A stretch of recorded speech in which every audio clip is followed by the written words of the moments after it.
Finally guys આપણે આજે સવરાજ બગડી ગયું છે એટલે આપણે એને ગેરેજમાં લઈ જવા માટે આપણે જવાનું પડે છે. જો એના માટે આપણે જોન ડીયરને જોડવાની તૈયારી કરી નાખી છે. તો ચાલો આપણે જઈએ હવે અહીંયા.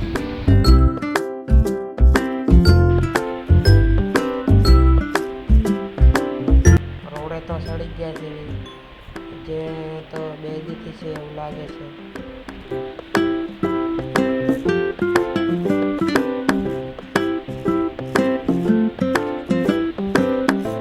લાગે એવું છે કે હાંજ પડવાની તૈયારી છે. રાતના તો 8 તો થઈ ગયા છે. ચક્કર રોકાવાની વ્યવસ્થા કરવી પડશે. તો આગળ એક મકાન દેખાય છે, જો મેળ આવે તો અહીંયા રોકી જઈએ. અહીંયા એક કેફે છે, અહીંયા રોકી જઈએ. અહીંયા કોઈ ના પાડશે નહીં તો રોકાવાની વ્યવસ્થા થઈ ગઈ છે. તો બારણું ઓટોમેટિક ઉઘડી જાય છે.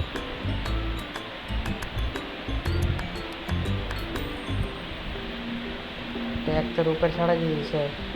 અહીંયા બ્લોગ પૂરો થાય છે. ફોલો કરો, લાઈક કરો અને પાર્ટ 2 જોવા માટે કોમેન્ટ કરો.